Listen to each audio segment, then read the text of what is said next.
Shut the box, or as the eShop title calls it, shut the box! Why is the eShop yelling at me to buy this game? I just want to look at it.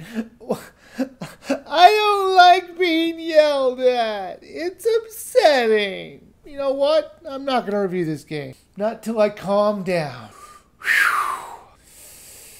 In, out.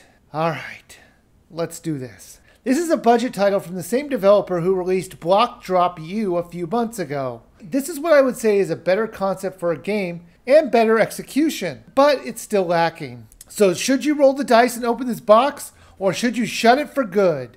Now the one major problem I have with this title, just from the get-go, is the name of it. Shut the box. What box? Why am I shutting it? What do boxes have anything to do with this game? The answer is nothing. They might as well call it Flibble the Gibble or Snap My Underwear for all it matters. Now you might say that this title is based on the game Shut the Box, and that is true. In fact, you might know this game better as Clackers or High Rollers. In that game, 2 or more players roll a dice to see how many points they can get in their own personal box numbers. And at its core, it's kind of like that. It's more like a solitaire version of it. So I really don't get why the publishers kept the name. Maybe to get those 12 people who played Shut the Box as a kid. But more likely, they would have seen the game show High Rollers, which was hosted by Alex Trebek in the 70s or Wink Martindale in the 80s. If I was choosing a name for this title, I would have definitely gone with High Rollers over Shut the Box, as it would have made more sense and would have gotten more people going, yeah, I remember that.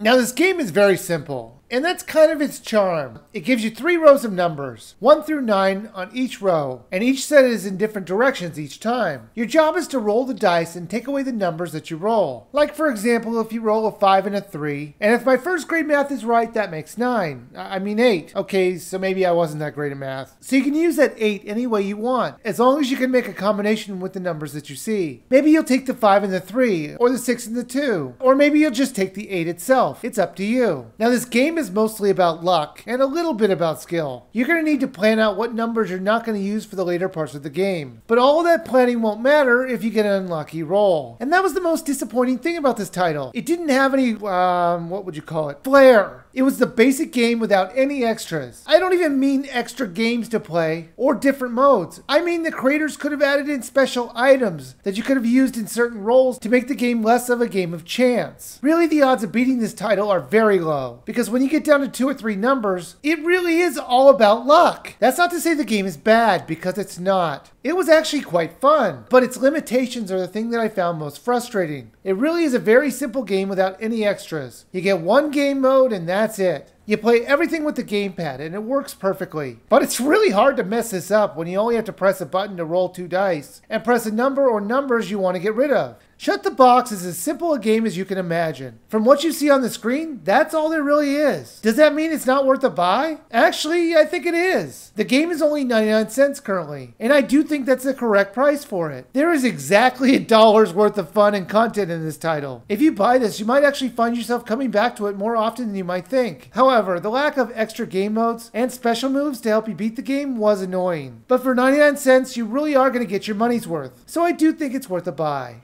If you want to see a quirky little game and me as an undead talent agent, check out my last review of Frederick, the Resurrection of Music. Or if you want, you can check out my review of Block Drop U, this publisher's previous Wii U game. Like always, thank you guys for watching and please subscribe.